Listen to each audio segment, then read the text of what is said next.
A palavra, irmãos, em Juízes, livro de Juízes no Antigo Testamento, capítulo 13. Irmãos, então nós vamos, nessa reunião e nas próximas, nos dedicar um pouco a estudar o livro de Juízes, especificamente sobre a história de Sansão. História de Sansão, os relatos da palavra de Deus, eles vão do capítulo 13 ao capítulo 16 do livro de Juízes. Sansão foi então levantado pelo Senhor como um dos juízes que julgou Israel. Os irmãos vão poder perceber no capítulo 3 que lá é relatado que ele julgou Israel por 20 anos, né? Então a gente vai ler atentamente cada um dos versículos, aqueles que o Senhor nos trouxer, e extrair daqui princípios espirituais para a nossa vida, ensinos para nós. Mas se a gente pudesse destacar uma palavra muito forte no livro de Sansão, trazendo lá do livro do Novo Testamento, é dito assim que Deus, aquele que começou a boa obra, é fiel para completá-la até o dia da sua volta. Então esta palavra ela traz muito sentido para nós quando a gente estuda a história de Sansão. Sansão foi um homem, como nós vamos ver, separado por Deus desde o seu nascimento.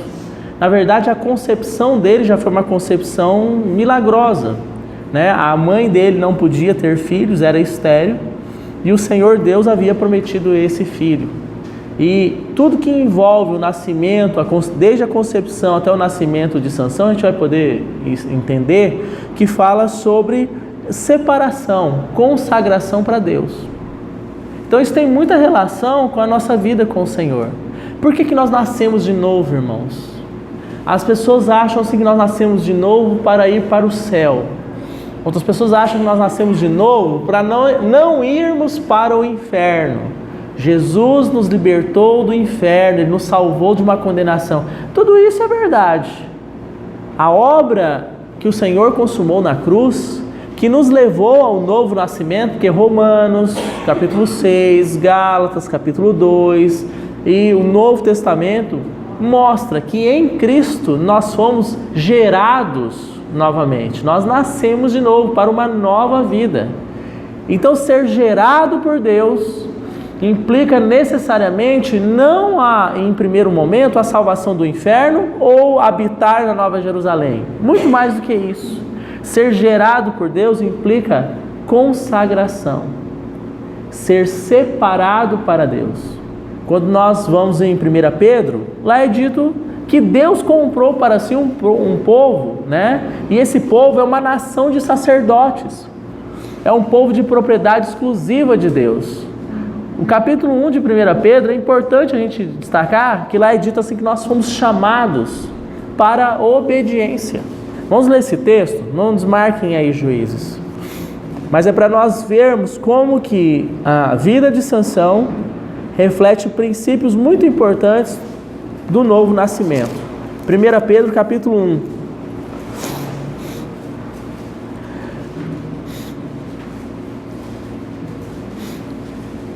Os dois primeiros versículos dizem assim, de 1 Pedro capítulo 1. Pedro, apóstolo de Jesus Cristo, aos eleitos que são forasteiros da dispersão do Ponto, Galácia, Capadócia, Ásia e Bitínia, eleitos segundo a presciência de Deus Pai, em santificação do Espírito, e esse para implica uma finalidade, implica um objetivo. Por que nós fomos eleitos? Por que nós fomos santificados no Espírito? Para obediência. Você percebe, irmão? É para isso que nós nascemos de novo, para uma vida de consagração ao Senhor. Então, tendo isso em mente, o que você vai ter muito em mente enquanto nós estivermos estudando a história de Sansão? Ponto 1.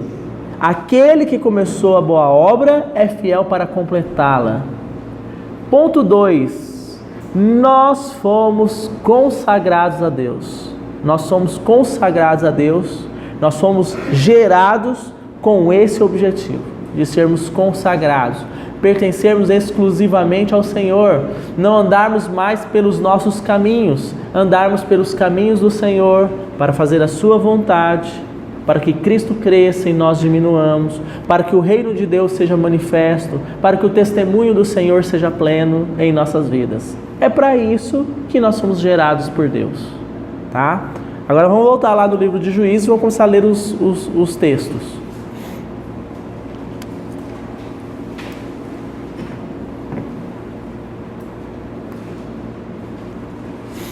Então veja aí, capítulo 13, verso 1. Tendo os filhos de Israel tornado a fazer o que era mal perante o Senhor, este os entregou nas mãos dos filisteus por 40 anos. Então você percebe? Quando nós, aqui são os filhos de Israel, mas traduzindo para a nossa linguagem de hoje, quando o povo de Deus, e a igreja é o povo de Deus, quando nós fazemos o que é mal perante o Senhor, ou seja, aquilo que nós trilhamos alheio à vontade do Senhor, a que nós estamos sujeitos? A resposta é clara. Deus os entregou nas mãos dos filisteus. Filisteus aí você pode colocar assim, nas mãos dos inimigos, certo? Então quando nós saímos debaixo do propósito do Senhor, nós estamos sujeitos aos inimigos. Esse é o primeiro ponto para nós considerarmos, tá? Deus tem os seus métodos, Deus tem a sua forma e nunca é uma igual a outra. Deus tem a sua forma de trabalhar com cada um de nós. Ele sabe aquilo que Ele deve usar e aquilo que Ele não deve usar para nos levar a um verdadeiro arrependimento daquilo que nós fizemos fora da sua palavra.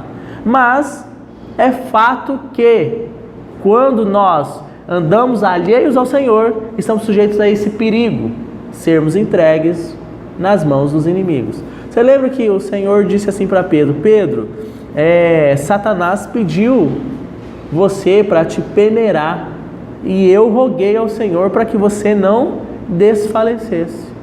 Então há essa esfera espiritual da qual nós podemos tocar apenas pela fé, tendo a revelação da palavra, de que há sim um investimento do inimigo para nos peneirar, para nos afetar de alguma forma, certo?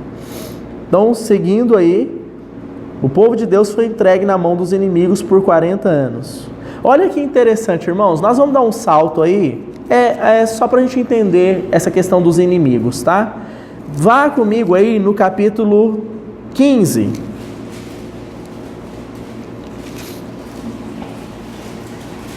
O irmão leia para nós a partir do verso 9. Então os filisteus subiram e acamparam-se contra Judá e estenderam-se por Leí. Perguntaram-lhes os homens de Judá: por que subistes contra nós?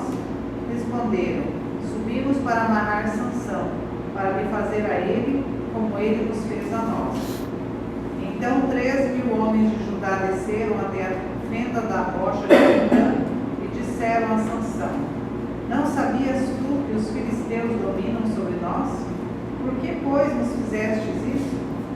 Ele lhes respondeu: assim como me fizeram a mim, eu lhes fiz a eles. Descemos, replicaram eles, para te amarrar, para te entregar nas mãos dos filisteus. Sansão lhes disse: jurai-me que vós mesmos não me acometereis. Então eles disseram: não, mas somente te amarraremos e te entregaremos nas tuas mãos.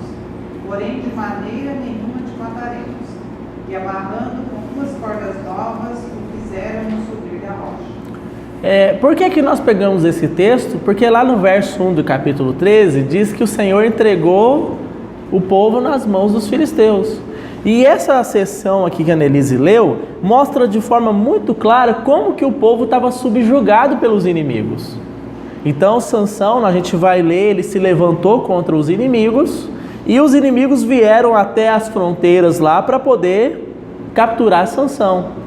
Você pode ver que tem 3.000 homens de Judá que, ao invés de ficarem do lado de Sansão e pelejarem contra os inimigos de Deus, o que eles fazem? eles estão de tal forma assombrados e com medo de serem destruídos, ou seja, eles estavam subjugados pelo inimigo. Eles preferem entregar Sansão para o inimigo do que correr o risco de travarem uma guerra e serem destruídos. Então, ficou claro para nós que esse julgo que foi imposto pelos inimigos afetou de forma muito grande o povo de Deus, que eles tinham mesmo medo dos filisteus, eles temiam os filisteus, tá? Vamos voltar agora lá no capítulo 13?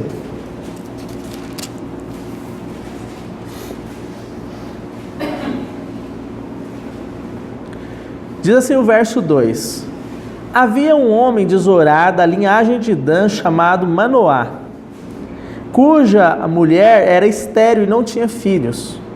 Apareceu o anjo do Senhor, e o anjo aqui está com um A maiúsculo. Muitas vezes essa expressão é utilizada para se referir ao próprio Senhor Jesus, né?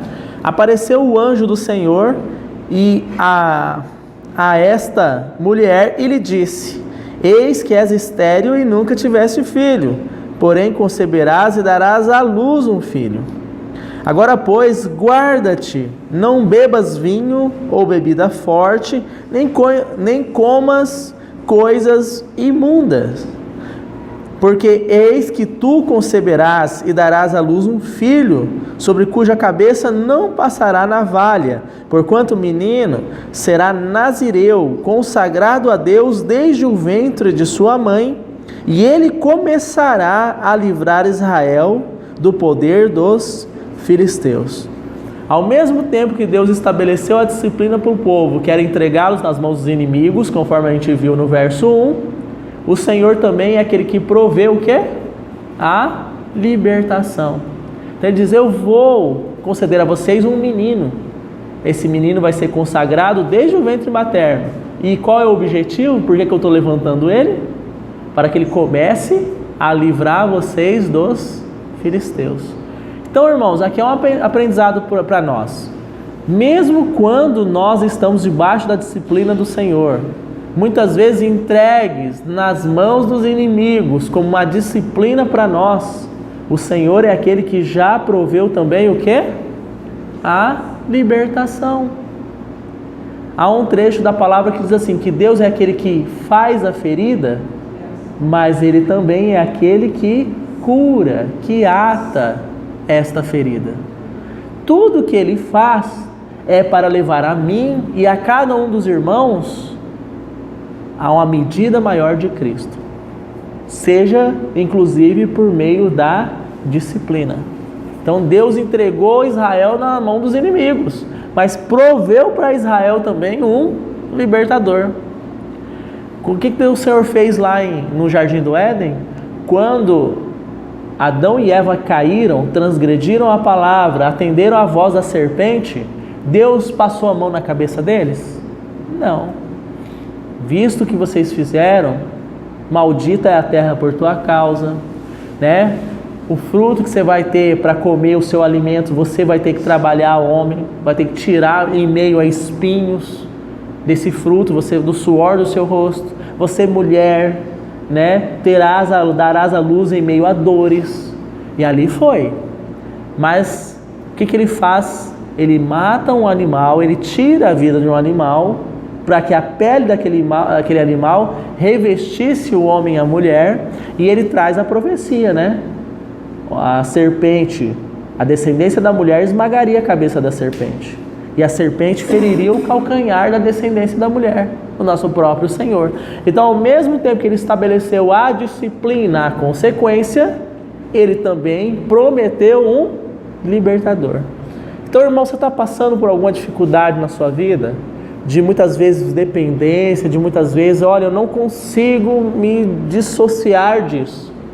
Meu coração está entregue a isso ou aquilo, né? O Senhor muitas vezes vai nos colocar em situações difíceis para nos levar o quê? A nos decepcionar com aquilo que nós cobiçamos, que talvez esteja entre nós e o Senhor. Quantos pais colocam os filhos entre eles e o Senhor? Quantas vezes nós colocamos o trabalho entre nós e o Senhor, relacionamentos entre nós e o Senhor? E o Senhor precisa vencer essas barreiras por amor do seu próprio nome, porque aquele que começou a boa obra é fiel para completá-la. Mas muitas vezes Ele vai nos dar aquilo que nós desejamos. Tem um texto da palavra que fala isso, né? Que Deus entrega aquilo que nós cobiçamos para que aquilo faça o nosso coração definhar. Então a gente quer, eu quero, você quer? Então toma. E aquilo vai definhar o nosso coração. Mas é para a nossa destruição? Não. É para a nossa salvação, para o nosso aperfeiçoamento. Tá bom? Então aqui no verso 2, verso 3 e verso 4, o que nós podemos aprender? Que Deus levanta e nos levanta. Primeiro ponto, Ele estabelece um libertador para nós. Quando nós desobedecemos a palavra e entramos por caminhos que não são adequados, e vêm as consequências. Mas há uma outra faceta aqui que eu tenho que destacar. Assim como Sansão, como foi o nascimento de Sansão, é o nosso novo nascimento, irmãos.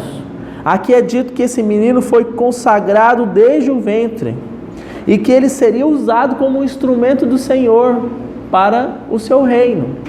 Todos nós aqui nascemos de novo com esse mesmo propósito de consagração e para sermos usados como testemunho do Senhor de libertação perante os seus inimigos, tá bom? Vamos avançar um pouco mais aqui na leitura. O irmão leia por gentileza a partir do verso 6. Então a mulher entrou e falou a seu marido, dizendo: o homem de Deus vem aqui, cuja vista era semelhante à vista do anjo de Deus. Veio isso e não lhe perguntei por onde era, nem ele me disse o seu nome.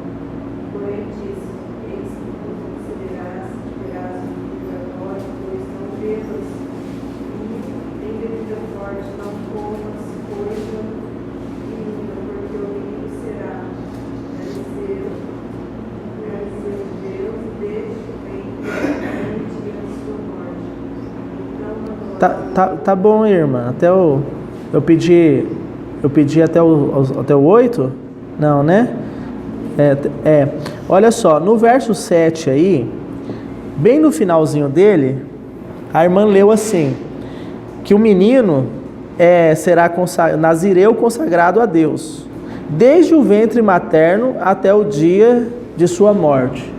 Então a nossa consagração tem data de validade? Eu vou ser consagrado por 3 anos? Não. É desde o dia do nascimento por toda a nossa vida. Tem muitos homens envolvidos na obra de Deus que dizem assim: com 60 anos eu vou me aposentar, aí eu vou cuidar das minhas coisas, né? Um erro, que na obra de Deus, nas coisas relacionadas ao reino de Deus, não tem idade de aposentadoria. A gente vai servir o Senhor por toda a nossa vida. Nós vamos estar por toda a nossa vida em um processo de santificação, de consagração ao Senhor. Aqui diz que o menino seria consagrado desde o nascimento até a sua morte. Toda a sua vida pertenceria ao Senhor. Então você vê a profundidade do nosso chamamento? Lembra do que nós lemos lá em Pedro? Nós somos chamados, nós somos eleitos, a eleição de Deus, para quê? A obediência, a uma vida de consagração ao Senhor, que vai durar toda a nossa vida, tá bom? Agora vamos pular um pouquinho, vamos para o verso 16. Perdão, vamos fazer o seguinte, vamos ler o verso 8 e o verso 12. Um outro irmão leia para nós. Então Manoá orou ao Senhor em oração: rogo-te, ó Senhor, que o homem de Deus que tu enviaste venha outra vez visitar-nos, para que nos instrua quanto a como devemos agir assim que o menino tiver nascido. Então Manoá indagou: Quando as tuas palavras se cumprirem, como devemos educar o menino? Como ele deverá proceder? Quem dera, em termos práticos, né? Quem dera os pais cristãos chegassem diante do Senhor com essa realidade, né? Qual que era a preocupação de Manoá aí? Como é que nós vamos educar esse menino que o Senhor nos está concedendo? Como que vai ser, Senhor, o modo de vida dele? O que nós vamos fazer com ele? Se os pais cristãos tivessem um coração que Manoá teve, muitas vezes nós teríamos filhos que amariam mais o Senhor do que nós temos hoje, né? Uma dependência tremenda na criação e na educação dos filhos. Você sabe por quê? Eu sei que eu vou desviar um pouquinho do caminho aqui, que esse não é o objetivo, o foco do que nós estamos estudando. Mas vamos pegar isso aqui, que é um princípio também da palavra. Aquele casal recebeu da parte de Deus a seguinte palavra: eu vou dar um menino para vocês, eu vou dar um filho para vocês, e esse filho é consagrado a mim. Então, como que eles, quando eles pegam essa palavra, o que eles pensam? Não é nosso, é do Senhor. E se é do Senhor, como é que a gente vai proceder? Como é que nós vamos educar? Como que essa criança vai viver? Porque não é nosso, é de Deus. O problema é que muitas vezes no relacionamento entre pai e filhos, a gente esquece que os filhos são do Senhor. A gente acha que o filho é nosso, como muitas coisas na nossa vida. Então a gente vai ter um trato com eles, a gente vai lidar com eles como se eles fossem nós. Agora, imagina o seguinte, irmão, você recebe algo de alguém para cuidar, algo muito precioso. Você vai ser desleixado com aquilo? Né, James?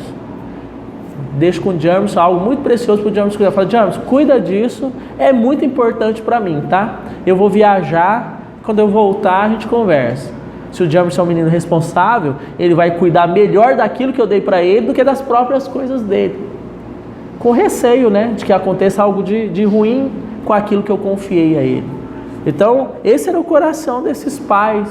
Esse filho não é nosso, esse menino não pertence a nós, pertence ao Senhor. E um dia ele vai ser usado pelo Senhor. Então, como é que nós devemos proceder? Eles vão diante do Senhor confessar a incapacidade deles de administrar aquela situação e vão pedir diante do Senhor instrução ao Senhor de como eles deveriam proceder, tá? Então chama a atenção esse trecho da palavra. Vamos continuar, irmãos? Agora os versos 16 ao 20.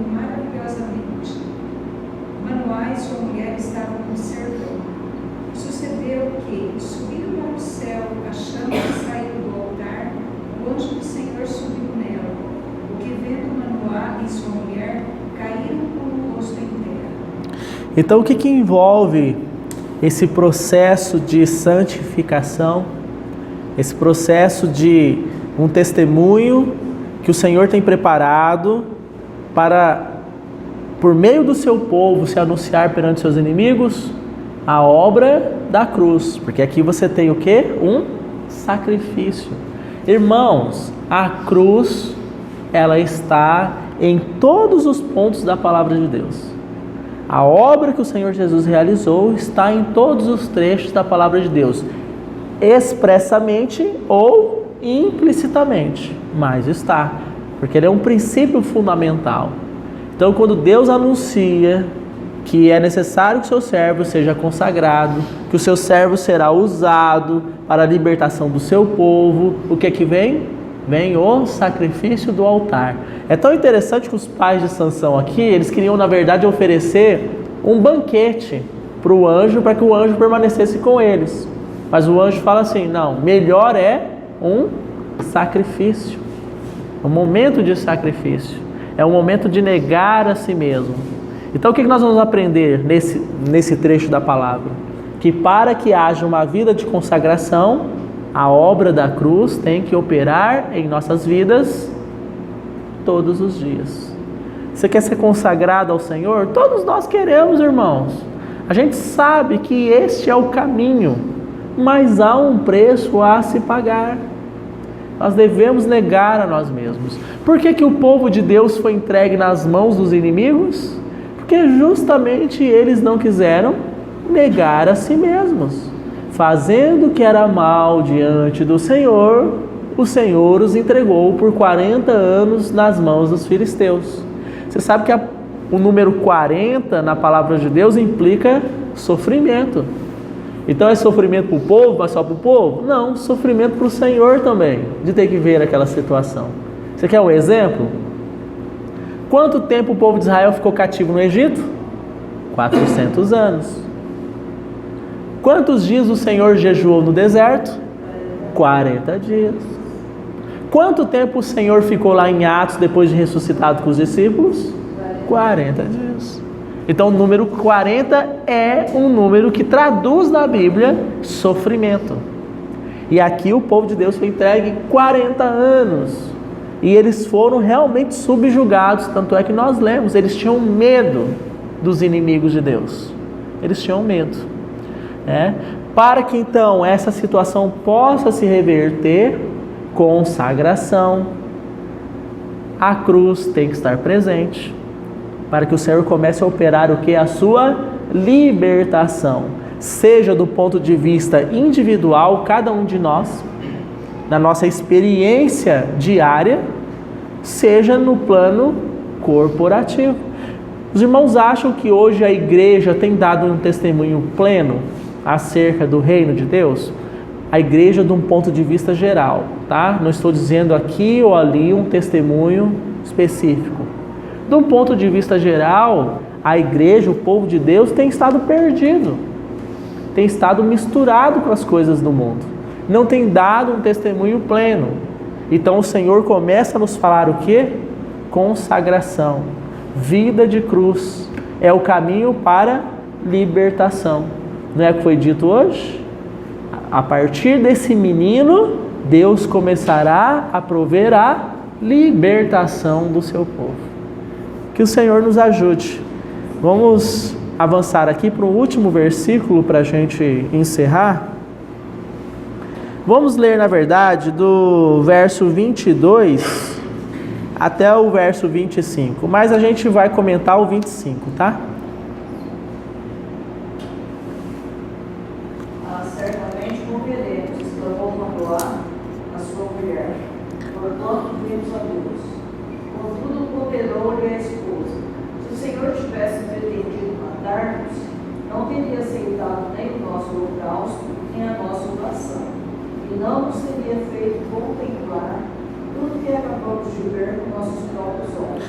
Tampouco nos teria revelado tudo que acaba de nos deixar saber. Tá. Olha um outro princípio aqui interessante.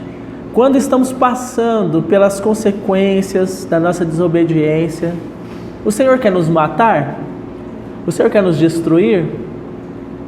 De jeito nenhum. Tanto é que o que a mãe do menino fala aqui, se o Senhor quisesse nos matar, Ele não, aceitaria o nosso sacrifício. Se o Senhor quisesse nos matar, Ele não nos teria revelado o que Ele revelou. Então não é para nossa destruição, é para nossa santificação, libertação, purificação que o Senhor tem agido. Pode continuar. Tempos depois, a esposa de Manoá deu à luz um filho e pôs nele o nome de Sansão. O menino cresceu e o Eterno Senhor muito o abençoou. Sansão estava em Manéia, no acampamento de Dan, entre Zorá e Estaol. Quando começou a sentir que o Espírito... Você está lendo 25? É. Hã?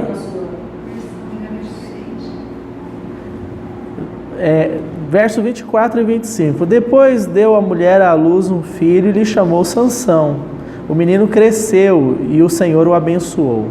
E o Espírito do Senhor passou a incitá-lo em Manaedã, entre Zorá e Estaol.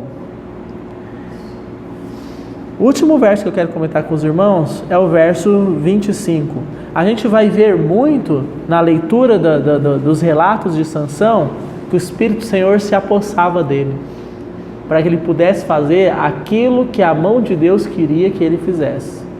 Então, assim, irmãos, nós também seremos usados pelo Senhor, porque somos capacitados pelo seu Espírito. O segredo de tudo que Sansão fez, da maneira que fez, com a queixada de um jumento, ele matou 3.000 homens, né? Ele só fez o que fez porque o Espírito de Deus o capacitou. Nós só podemos fazer aquilo que é a vontade do Senhor se formos capacitados pelo Espírito de Deus. Então, vocês se lembram quando o Senhor comissionou os discípulos? Ele disse que eles deveriam ir por todo o mundo, né, até os confins do mundo, levando a palavra, fazendo discípulos, né? Mas antes que eles pudessem sair para cumprir a missão que Deus deu, o que o Senhor falou? Vocês vão para Jerusalém e de lá vocês aguardem até que vocês sejam revestidos do alto com o Espírito de Deus.